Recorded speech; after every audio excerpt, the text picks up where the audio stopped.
Hello, most gorgeous humans. I am going to read to you from this book that I am enjoying.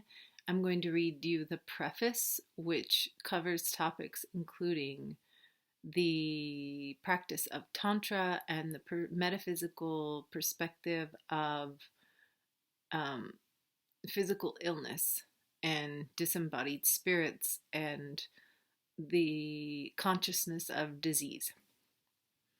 It's pretty lofty, so just take in what you can and leave what you can't, and maybe listen more than once. This is the third time I'm reading it, so a lot of it went over my head, but I'm just letting it sink in slowly. And pardon me as I butcher the Indian words and some of the English words too. So may this somehow bring more peace and harmony to your inner and outer state. And this is the book, Agora. Okay, and that is Kali Ma. Tantra is the science of personality, just as Ayurveda was promulgated by the ancient sages of India as a truly holistic way to maintain the physical body, and just as Ashtanga Yoga is meant to optimize one's spiritual nature.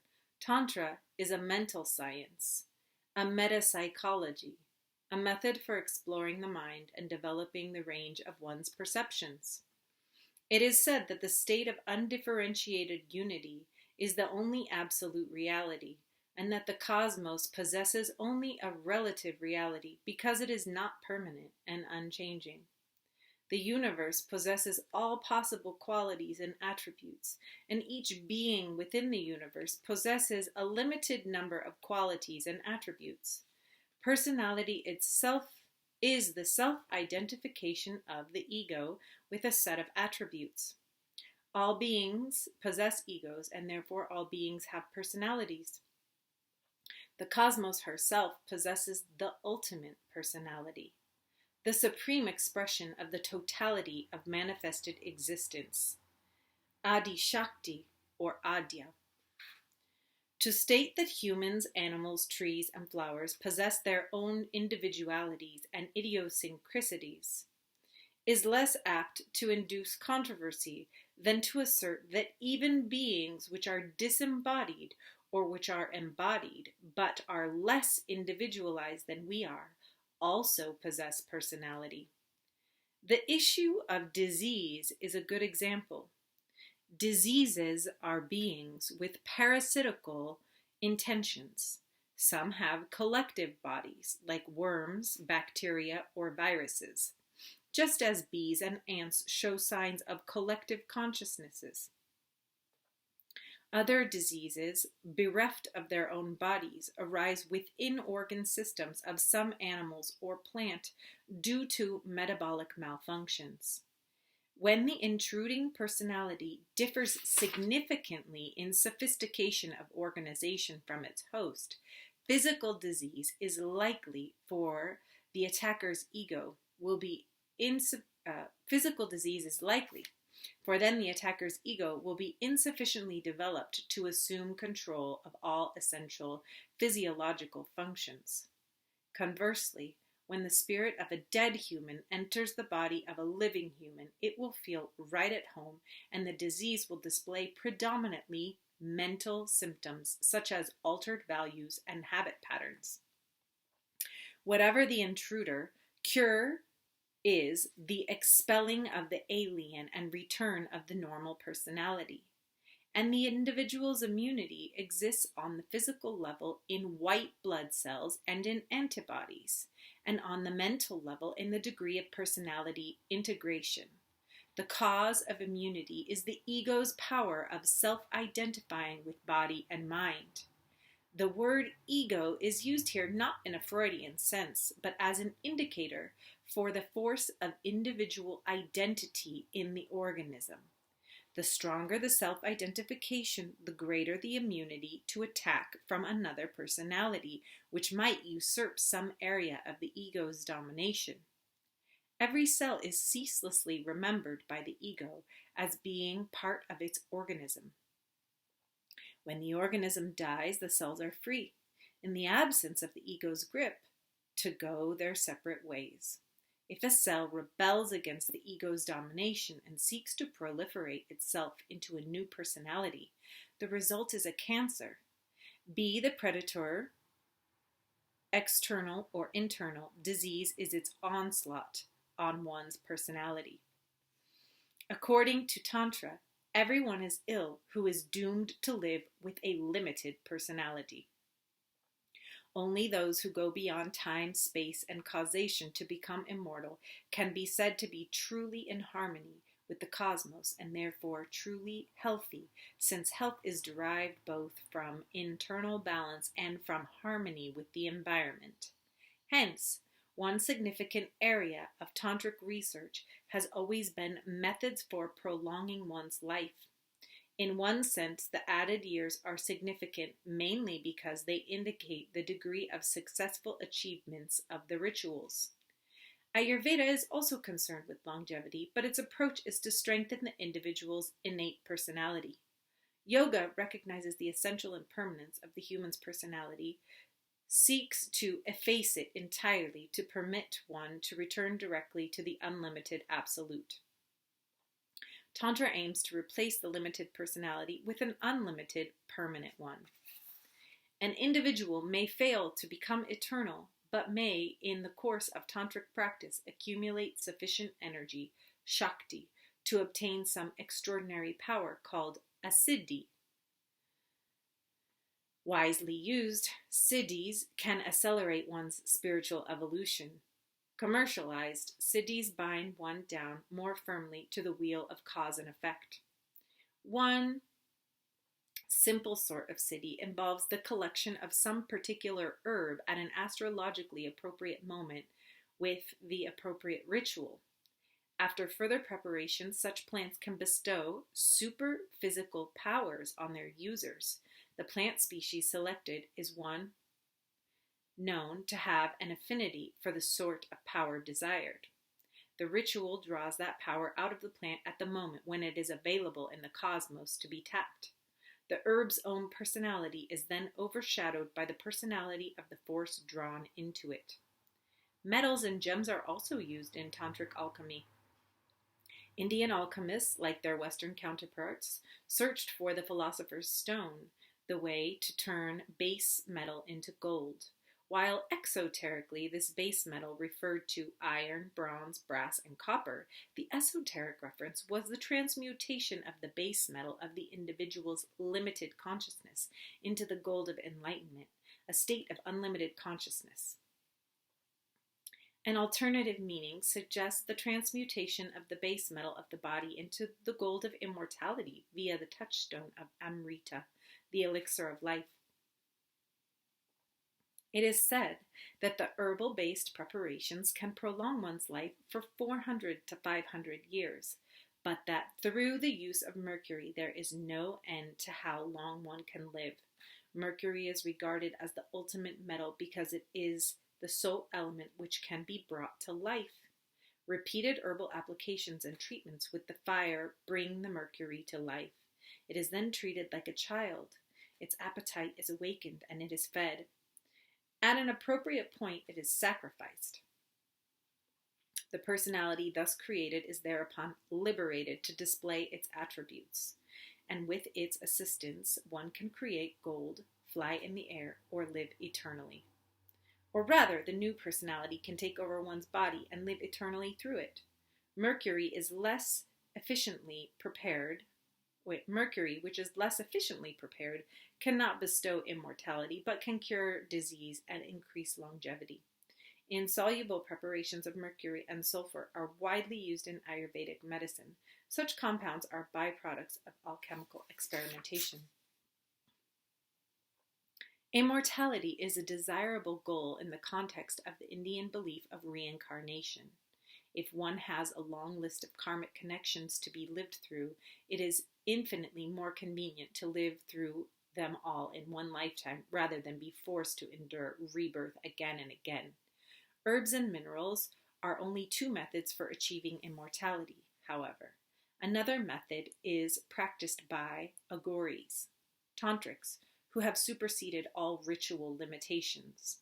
When they find themselves near death, any good yogi will know of his impending death 6 months in advance as his prana or life force begins to flow out of his body.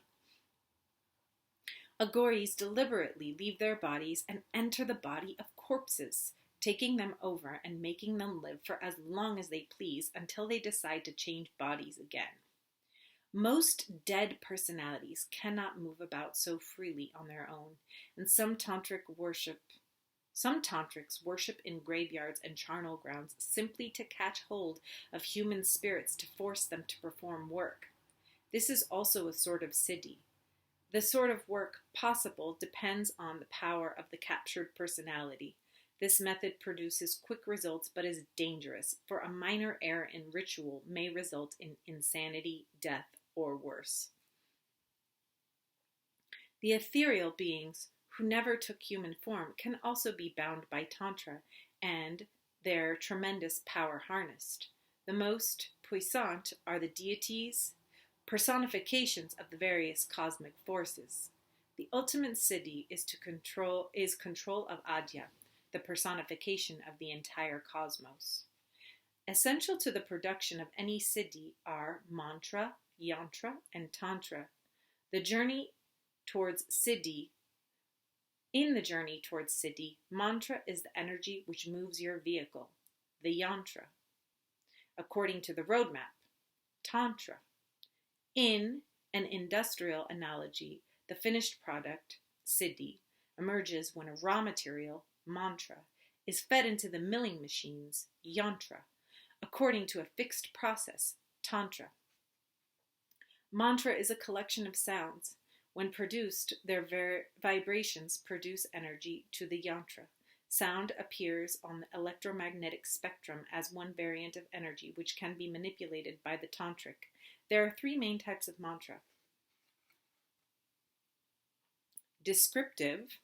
Usually in Sanskrit, these mantras describe either the process undergone or the desired goal, or both. Meaningless. Aggregations of sound which have no known meaning in any human language.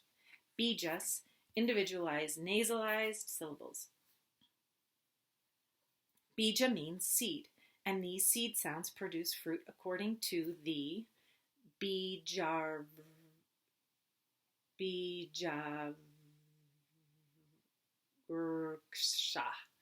Nyaya, or the law of seed and tree. The frequent repetition of these bijas eventually result in a sort of standing wave, permanently energized either an external yantra or some area of the aspirant's brain, resulting in the continuous production of a specific effect, one which is coherent with the personality invoked. 4 types of vani, or speech, exist for the pronunciation of mantra. Oh my gosh. I don't even want to read these. Okay. Vaikarhari, vocal speech. Madhyahama, nasalized speech. Pashyanti, purely mental repetition. And para, telepathic speech, in which only the intention but not the sound is conveyed. The more subtle the speech, the deeper its effect on both the individual and the surrounding environment. Just as a laser produces coherent light, a human brain can produce coherent energy when a single frequency, bija, is selected and it's amplified appropriately with the yantra and tantra. The yantra is the crucible in which the herb, mineral, animal, or human is prepared through the mantra energy. The yantra contains the energy, reflecting it back upon itself until it can accumulate to that point when, as in a laser, it, of its own accord, projects itself. The projection assumes the form of the deity, appertaining to the bija repeated. When mantras, other than bijas, are employed, the energy will continue to accumulate until it is used or otherwise discharged. Here the yantra acts something like a capacitor.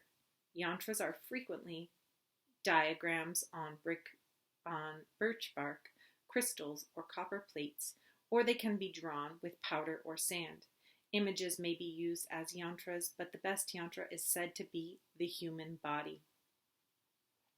Yantras are three main varieties according to the aspirant's capabilities: external, internal, and mixed. The Pashu, or animalistic type of aspirant, is by nature greatly attached to the enjoyment of external sensitive objects, and so should perform external worship to control these urges to outwardness. The Divya, or divine type, tends to be introverted and needs not bother with external ritual. These aspirants require antariga,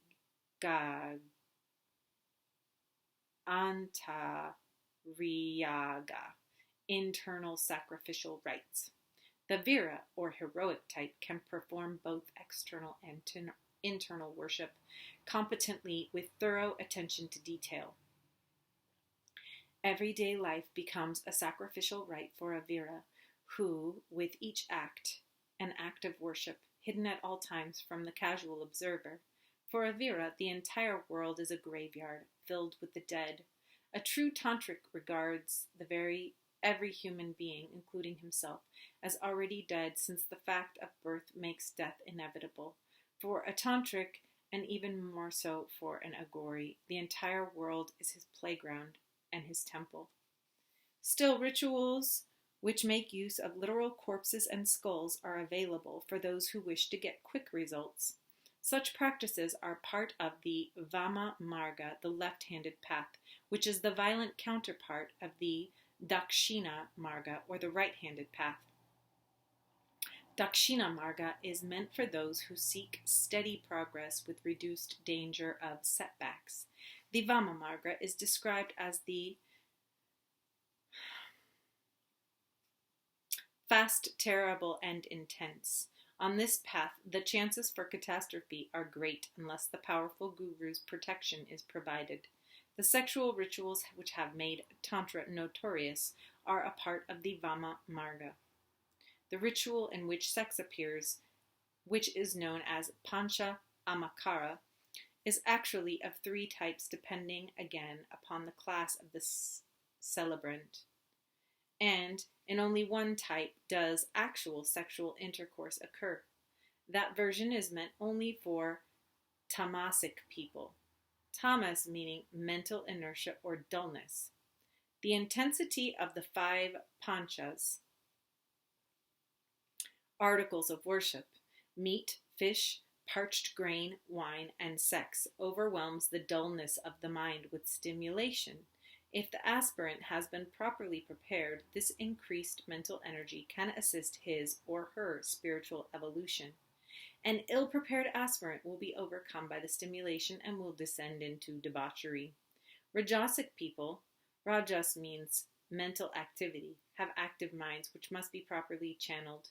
They need less stimulation and more control, and use ginger, radish boiled as opposed to parched grain, coconut milk, and flowers for their panchamakara.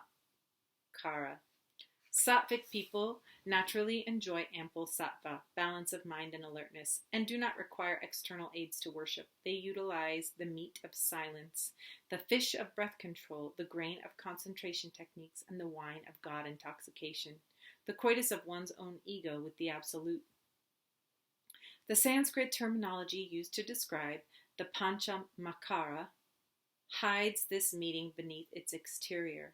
For example, fish stands for breath control because one's 2 nostrils are referred to in yogic terminology as rivers, since they continuously flow. The right is called the Ganga and the left Yamuna. Just as fish swim in rivers, the breath swims through the nostrils, holding the breath.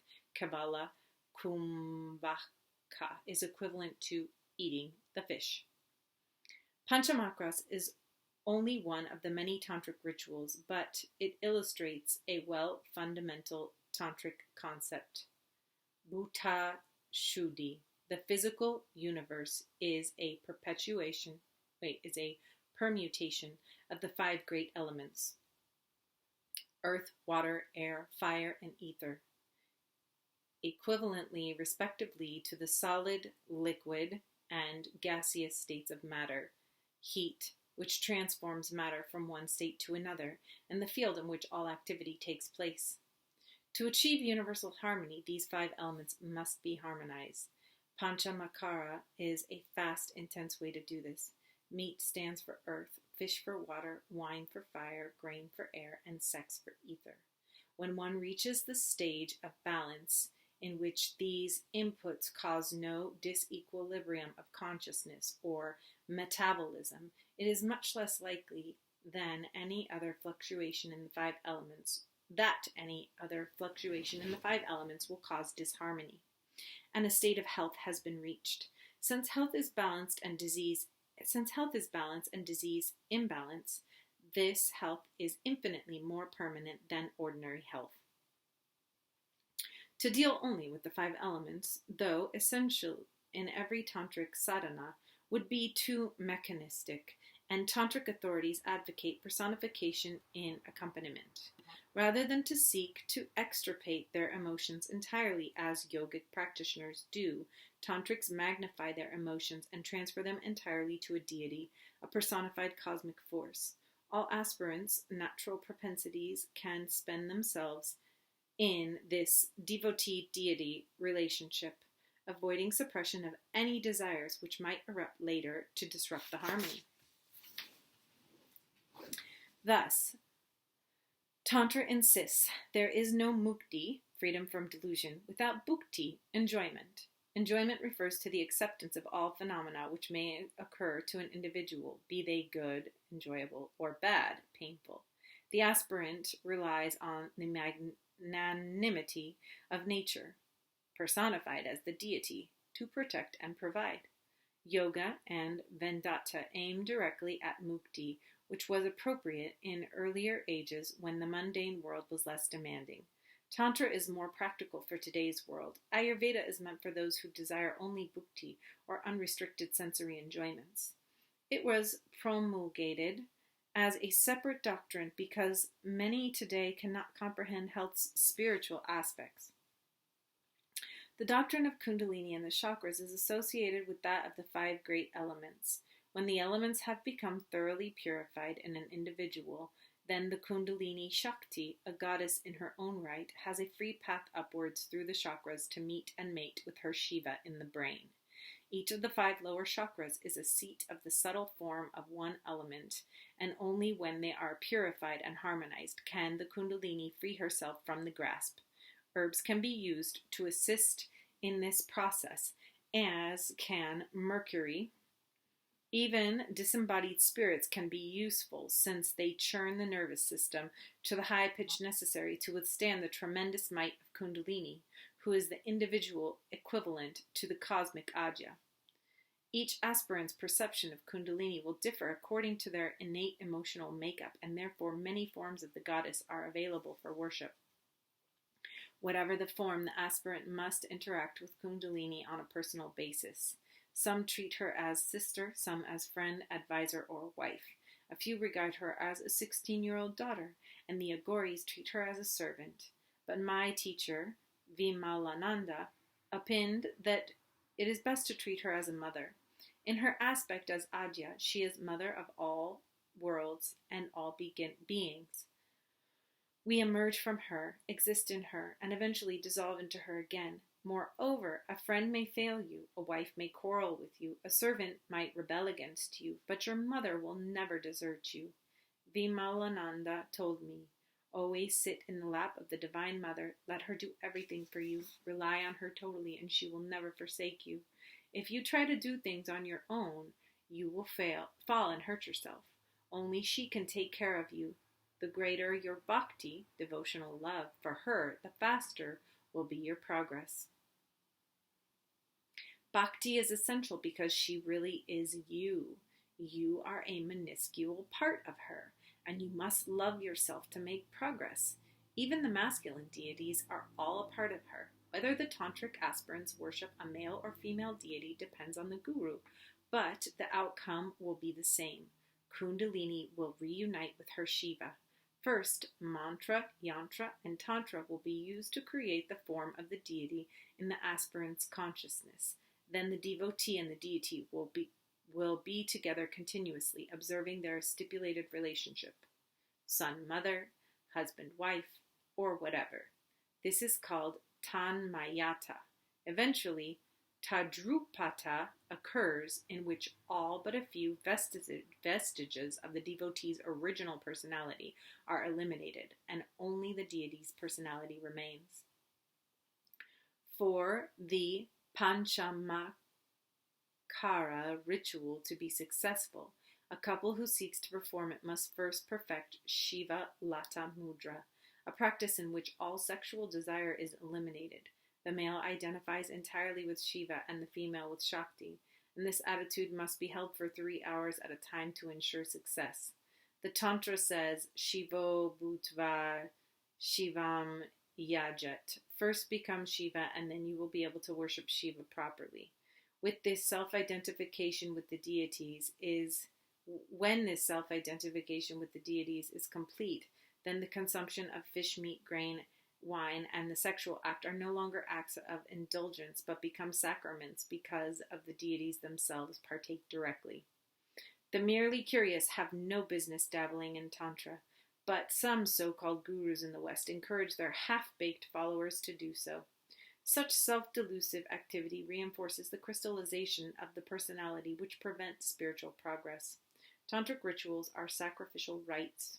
Through herbs, minerals, and animals, though herbs, minerals, and animals are used as offerings, they are secondary to the true offering, the sacrifice of one's limited self into the sacrificial fires of penance. In the Pancha Makara ritual, the female is the fire into which the male offers semen, just as clarified butter is offered in Orthodox fire worship. Ordinary sex is no sacrifice. When two people come together to copulate, they usually seek gratification for themselves, the slacking of their lusts. Perhaps indirectly they will try to satisfy their partners. Tantric sex becomes possible only when one has totally effaced one's own personality and offers oneself for the gratification of the deity, the universe incarnate. This is one reason Tantra has always been a closely guarded secret. The danger of abusable knowledge falling into the hands of the unworthy has limited its spread. One should never seek to practice classical Tantra without a guru, because no tantric texts exist which provide thoroughly accurate details of any ritual. Each text omits an essential step or includes false information, and only through a guru can the reality, handed down from teacher to disciple over generations, be known. Even if pure Tantra is beyond the reach of most Westerners, the Tantric attitude has much to offer. To consider some of the topics already considered, Western psychology can learn much from the Tantric concepts of personality and ego. The concept of individual constitution, not merely in the Ayurvedic sense of Vata, Pitta, and Kapha, but also the mental constitution of Sattva, Rajas, and Tamas, suggests that people can be categorized according to what sort of approach will suit their temperament and would therefore be more likely to work. Tantric herbal and mineral preparations are a part of Ayurveda and can be evaluated for their efficacy. The whole physiology of sound and light can be revolutionized by examination of mantra and of visualization. Some of these tantric attitudes are already being employed in the West, perhaps unknowingly. For example, cancer patients are sometimes instructed to visualize to encourage remission. One such visualization might be a school of piranha devouring the dead meat of the tumor mass. This is tantric in nature, so the sacrifice of an undesirable personality, the cancer, to an objectified projection of nature, the piranha. Such visualizations are often effective, but because they are inherently combative, they are not as useful for promoting health, which is non-aggressive, as they may be for cure. Tantra can suggest new and better visualizations which could positively increase the individual's stamina, vigor, and happiness while simultaneously eliminating the disease. Visualizations can be extended to other autoimmune diseases besides cancer, since autoimmune diseases occur when the ego loses its ability to distinguish what is part of its organism and what is alien to it. Psychologically, this process is already being used in neuro-linguistic programming. Undesirable habits or personality quirks can be altered thereby without analysis, guilt, or trauma, and new traits can be added. Because there is no limit for self-improvement, Tantra can be repeatedly employed to assist in adjustments. For those who are already relatively healthy, Tantra can create deeper levels of harmony and health. Immortality may be generally unobtainable, but a long, healthy life is not, for which good immunity is required. In Sanskrit, immunity is Vyadikshamatva, which means literally forgiveness of the disease. By improper lifestyle and attitudes, we create conditions in our bodies and minds which are agreeable to certain beings, which accept our unspoken invitations and move in. Most of us despise the disease without realizing we have invited it into ourselves. When one learns to forgive oneself and to forgive the disease, its depredations, then the disease's return is effectively barred. Unfortunately, even the tantric attitude can be dangerous. As one accumulates power, the ego will balloon out unless the personality is continuously incinerated simultaneously. Hence, Tantra's insistence that power be objectified and personified. Since tantric ritual can be used to create emotions which did not previously exist, perhaps adoption of the tantric attitude can prove therapeutic for those many today who suffer from emotional paralysis. Hence, Vimalananda's insistence on the greatness of motherly love.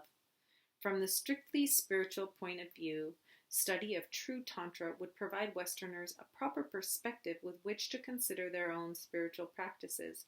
For example, they might begin to regard Kundalini with greater respect after learning of the effects of her complete awakening, or consider the millions who repeat mantras daily.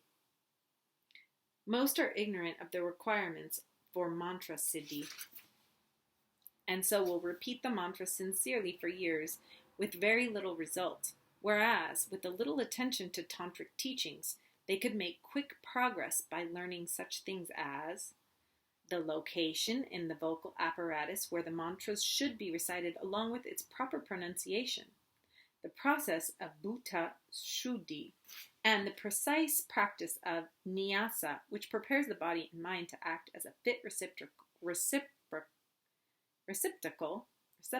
for the deity. Dhyana vidhi, or specific visualization appropriate to the mantra.